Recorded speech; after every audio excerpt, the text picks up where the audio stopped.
Boris, don't run. No, no, no. Boris, no. Boris, don't look. Don't look, Boris. No! Boris, no! What is going on, Strong guys? It's your boy, MrStrongBro, and welcome back to Bendy in the Ink Machine, Chapter 3. Do you know what I'm doing? Do you see what I'm doing here? Do you know what I'm doing? I am milking this chapter.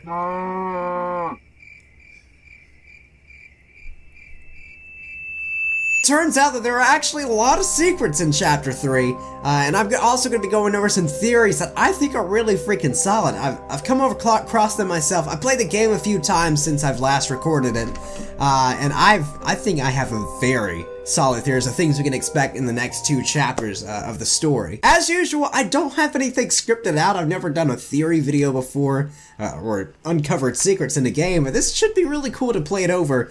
And if I miss any important stuff, please forgive me. I will put that in the comments section, just in case I leave something out that's, you know, very important to my theory. Hey, Boris, how's it going today, buddy? You doing alright? That's okay. Take your time. So I've looked at this several times, and I can definitely tell that it's a mixture of Boris, Bendy, and Alice. Of course, this is obviously Bendy right here, and his smile's turned upside down. I don't think Boris likes Bendy. I don't know why nobody would like Bendy. It just doesn't make any sense. You can see Boris's nose right here, and you can also see Alice's head right here. Oh my gosh, she still looks beautiful. I'm gonna assume that this is symbolizing the crossing of the 3 characters in real life, because they definitely do not get along. And I think this is confirmed because we see a cross, almost a cross right here. It actually looks like an X. It just basically shows them, you know, all mixed up together. You know, they just do not get along with each other. That's what I'm thinking. Alright, Boris, I got your wolf chili ready, buddy. What he doesn't know doesn't hurt him. So one of the first secrets I discovered was actually this, I guess it's a femur bone. I was watching my friend Stuart play this game, and he randomly came across this his first time, so you could actually pick this up and give it to Boris. It almost like looks like he's so happy right now, doesn't he? He looks like he can relieve all the stress in the world. It just suits him perfectly, so he'll follow you around, you know, everywhere you go with this in his mouth. And it's really cute, I'm just gonna say. Now, I don't really understand why you have to be walking really slow here, but you can't sprint at all. This is as fast as you go. You're literally going slower than walking at this point, which I guess it kind of it builds up. It makes it a little more creepy, but I think there should be a more legitimate reason on why you should be walking slowly, like if something, you know, something could hear you or whatever. So it turns out that this really actually is Jacksepticeye. You can actually see it in the end credits of the game that it really was Jack. And it probably explains why he hasn't played this chapter yet on his channel, because he was playing part of it too, and it just would have been so obvious that it was him. Everybody knew it was him. This is definitely my favorite part of the game right here. Come on, Alice. Oh man, there she is! Oh! I'm telling you, my expectations were crushed at that moment. Now here comes the big disappointment. We all thought there was going to be another ending to this game if you chose the demon route, but not much really changed. The only difference is you just come across another voice message, and at the very end you get a different picture. Well, I will be explaining that once we get there. So first of all, we're going to listen to this from yours truly, Joey Drew. There's nothing wrong with dreaming. Wishing for the impossible is just human nature. That's how I got started. Just a pencil and a dream. We all want everything, without even having to lift a finger. They say, you just have to believe. Belief can make you succeed. Belief can make you rich. Belief can make you powerful. Why, with enough belief, you can even cheat death itself. Now that is a beautiful and positively silly thought. Now that's actually really important message to where, you know, my theory's actually going. Being a big dreamer means that you are full of ideas, and Joey was a man of ideas himself. He starts off talking about the power of belief and how belief can make the impossible happen. And at the end of the dialogue, he says, with enough belief, you can even cheat death itself. According to the ending of chapter 1, somebody was bound to a wheelchair, considering there was a picture of a wheelchair that was flashed at the very end. And on top of that, there was an infirmary in chapter 2 that we did not have access to. But who needed an infirmary? Who was sick? Joey Drew. Joey Drew was dying. Therefore, he came up with the idea of building the ink machine to do these rituals to have eternal life by becoming an ink demon himself, which is Bendy. That is why I believe Joey Drew is Bendy, and as of right now, he has found a way to reach immortality through the power of belief. Whew! I really hope I explained that well enough for you guys. It just hit me like that the other night, and I was like, oh my gosh, I've got to make this as soon as possible. So unfortunately, after this, there is nothing different. But I can talk a little bit about Susie Campbell's dialogue, since we've already reviewed it last time. I'll go ahead and put that up on the screen. She was actually very disappointed because from chapter 2, she was saying that she felt like she was becoming one with Alice Angel, the character. And in chapter 3, she lost her spot as being the voice of Alice Angel to a girl named Allison. Now, if you listen to Alice Angel's dialogue, you can actually hear two voices speaking at the same exact time. One, I believe, is Susie Campbell, and the other is Allison. These two have literally fused together to become Alice Angel, the ink demon, the same way Joey Drew became Bendy himself. I'm gonna go ahead and save here just for the... I almost forgot something very, very important. I'm gonna have to go all the way back. Oh, I can't believe I missed that. I made a comment about this in my last video, and it turns out that there is actually a purpose for this. If you turn this to the ink demon, if you turn this to the ink machine and choose the demon route and do not die once, you can actually unlock or actually pick up the Tommy gun at the very end. But oh my gosh, dude, this scared me so bad. Kinda got me again there. This scared me so bad. Oh, not gonna scare me this time. Honestly, I don't know if I want the Tommy gun, because all you need is multiplayer and a way to invade other people's worlds, and this is Dark Souls 4, Bendy and the Ink Machine Edition. Just the way the fighting mechanics are, I really like it this way, which is why I think guns would ruin it, which is exactly the reason why you're not able to pick up the Tommy gun at the end, because it would just ruin the game. Guns ruin a lot of things. Oh, Boris, come back, go! Boris, don't run! Boris, don't run! No, Boris, no! Boris, don't look, Boris, no! Boris, no!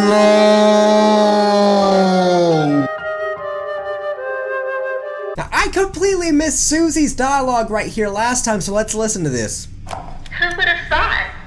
Me having lunch with Joey Drew. Apparently times are tougher than I thought. For a moment there, I thought I'd be stuck with the check. But I gotta say, he wasn't at all what I expected. Quite the charmer. He even called me Alice. I liked it. So it seems like Joey basically made Allison Alice Angel, and Susie Campbell Alice Angel. So it almost seems like a love triangle right there. My point is, Joey is basically making these two Alice Angel. Therefore, they are both fused together inside this ink monster. Now with this next dialogue, I'm gonna put some pictures to help you kind of follow along, because I didn't pick it up at first because I was so fascinated with Alice Angel. But this is what I think she's talking about here.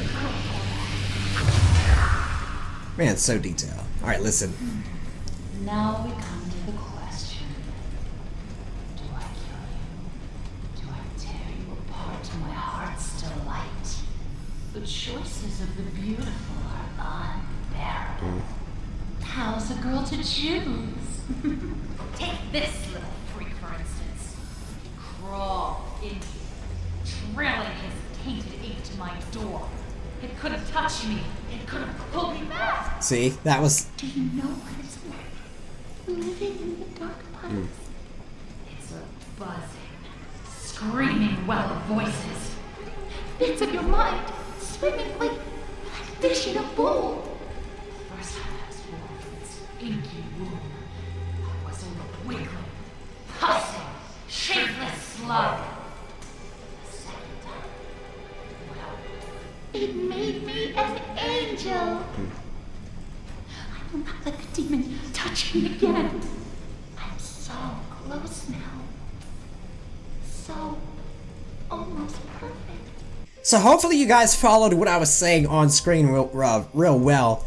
Just the pictures that were coming up in my mind while she was telling the story. It seems like all of these start out as one of those inky puddles.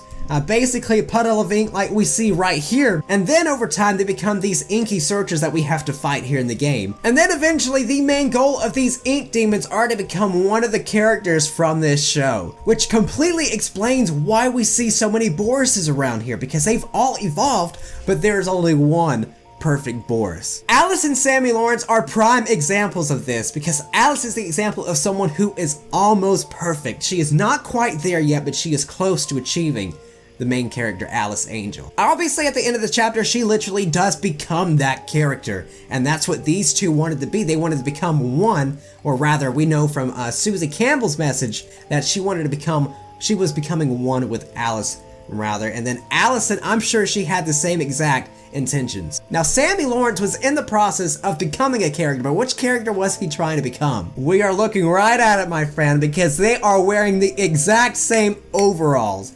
Just kind of cut off a bit, and the reason why it was cut off a little bit, and he didn't have Boris's face yet, was because his transformation was not complete. The evolution was not complete yet. This explains why Sammy Lawrence is completely obsessed with sheep and sacrifices, because back in the day, sheep were considered religious sacrifices. And what is the sheep's #1 enemy? The wolf. Now, if you remember from the dialogue, Alice Angel mentioned that one time, as she was in the process of evolving, Bendy came across her and touched her. Now this explains why Alice has a humongous fear of Bendy, because she does not want to turn back into that puddle of ink. And if you remember from chapter 2, Sammy Lawrence got touched by Bendy, therefore he turned into a puddle of ink and had to start all over again. Now Bendy is very all-sovereign when it comes to ink. He is the ink demon. He is apparently the ink god that all of these characters fear, because he could easily turn them all back to a puddle of ink. Big shout out to Greenhouse 13 for speeding up this process. There are actually hacks to this game. You could go through walls, you can actually fly, and definitely run faster, which is something I'm kind of sort of needing right there to conserve some time. My lord. Got another one? No worries, I'll come to you! Oh no! No!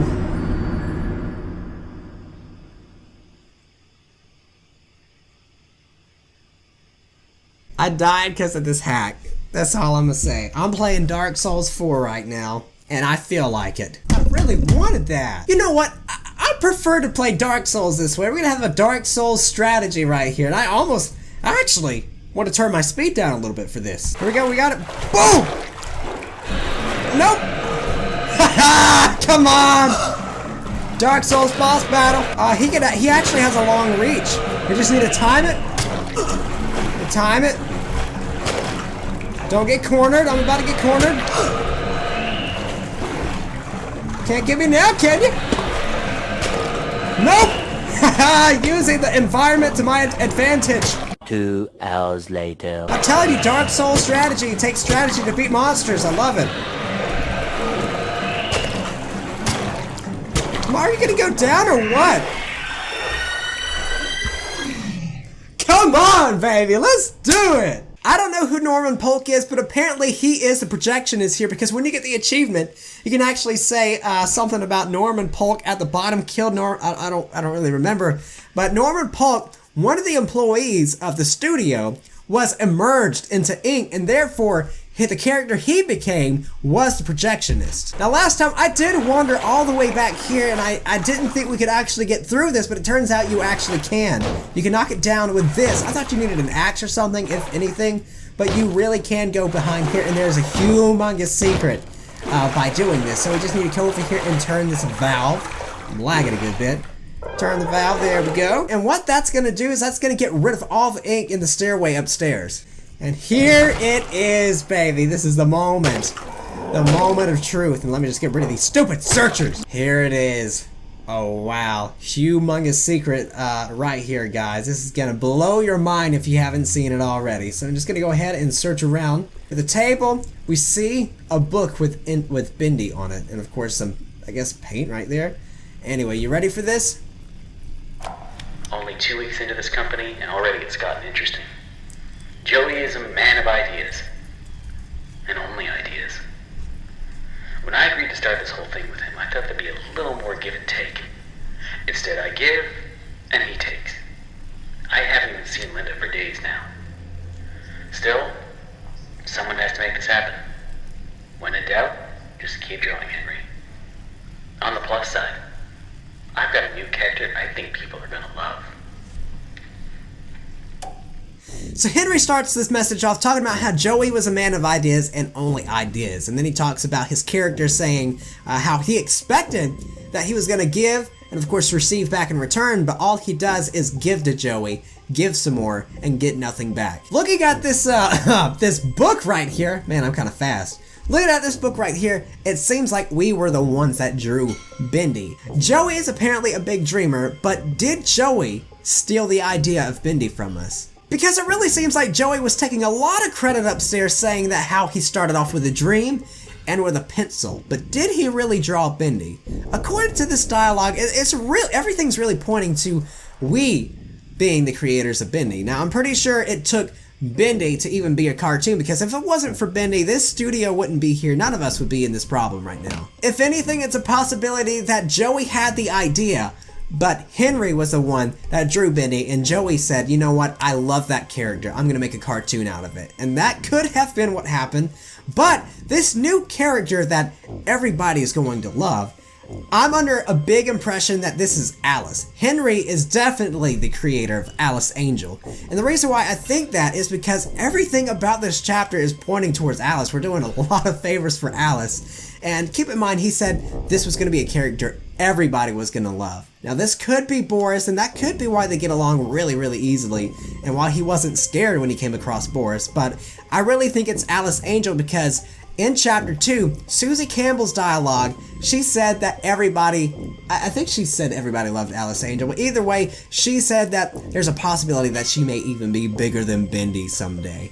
So that shows me that people absolutely love Alice Angel, and this could be the other character that Henry created, along with we were the creators of Bendy. Now, just because we created Bendy does not make us the bad guy, because Joey was overall the one that had all these ideas, and he is the one that came up with the idea of let's do the ink machine. He started the rituals without us, which explains why Henry had no idea what was going on in the studio. 2,000 years later. Boris poster? Boris poster? Here? What the heck is this? You guys can still come in here! Oh my gosh! Why? I mean, why did that scare me? Why the heck did this scare me? It's because I didn't expect it to be on this level. I mean, the stupid wiki thing says it's on level 11. It's on a Boris poster level 11. Well, there's not a Boris poster on level 11. Wow, this is it. This is what I spent 2 hours to find. Immediately right there eating a hamburger. In fact, he apparently went to McDonald's today, so that's probably what he's actually eating. Now, go away. I'm getting out of here. See, now he's not gyrating this time. Last time he was gyrating. Now I can actually see his face. Now we can see Alice's face. Woo! Yo, I'm dumb, bro. I'm dumb. Here is the ending picture. This is it, guys. Now, what this picture tells me is Bendy has absolute sovereignty over this entire studio, or over ink, period. I said that earlier. This shows that Bendy is in charge of the Butcher Gang. He's in charge of everything. He is the master of ink. He is king over this entire studio. So this is the picture's basically showing Bendy's sovereignty and how easily he can turn anyone into ink, including Alice Angel. So that's gonna be it, ladies and gentlemen. I'm so sorry I didn't get to pick up that Tommy gun, but I promise it's possible. And I spent 2 hours on this just by replaying it again. Oh my gosh, I'm telling you, those fetch quests are so freaking long. But thankfully they're getting that taken care of, and they are also patching a lot of bugs that came along with the release of Chapter 3 as well. So that's all I got for you guys today. Thank you so much for watching. If you did enjoy the video, let me know in the comments let me know in the comment section below. Leave your theories down there as well too. What you think about my theory as well. And wreck that like button and subscribe when it's strongest. And ladies and gentlemen, I will see you guys whenever I see ya. So see ya.